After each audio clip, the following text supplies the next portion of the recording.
សប្បាយធ្លាប់មានម្ដាយថ្នាថ្នមថែ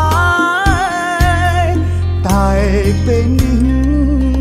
អ្វីគ្រប់យ៉ាងផ្លាំងប្រែកូនយោមអត់ហើយព្រោះតែបាយពីម៉ែហើយស្រណងគ្រាដៃកមសតរួមគ្នាអ្នកម៉ែមិនដែលរញរីព្រោះតែចង់ឲ្យកូនសុខរឿងលំបាកគ្រប់យ៉ាងម៉ែតែលាក់ទុកមិនចង់ឲ្យកូនកាត់ទុកចង់ឃើញតែកូនញញឹមទឹកភ្នែកហូបព្រួតតែនឹកអ្នកម្ដាយកូនសែនស្រណោះសោកស្ដាយអាណិតអ្នកម្ដាយខ្លាំងណាស់ម៉ែតែក្រោកឈររីរាំងរកគ្រប់អុំស័កជាតិនេះរូបកូនចុងពាក់កូនអ្នកម្ដាយច្រើ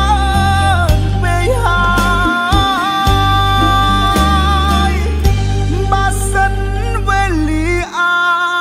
ចនឹងត្រឡប់អូននឹងអបម៉ែឲ្យជោគមិនឲ្យរបត់ពីដៃតែពេលនេះគ្រប់យ៉ាងបានត្រឹមស្រមៃព្រោះតែរូបអ្នកម្ដាយឃ្លាតឆ្ងាយឃ្លាតគ្មានថ្ងៃជួប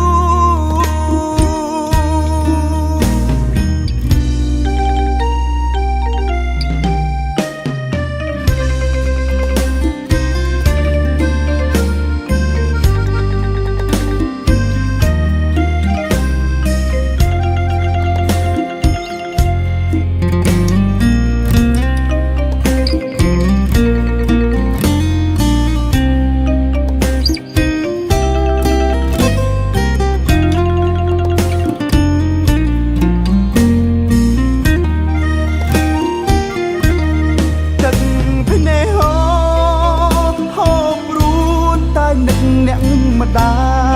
យកូនសែនស្រណោះសោកស្ដាយ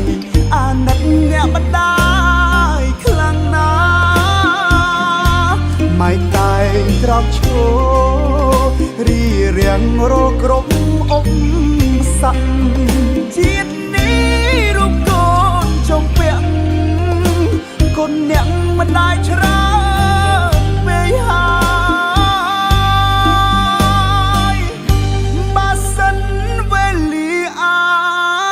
នឹងត្រឡប់កូននឹងអបម៉ែឲ្យជោគមិនឲ្យរបត់ពីដៃតែពេលនេះគ្រប់យ៉ាងបានត្រឹមស្រមៃ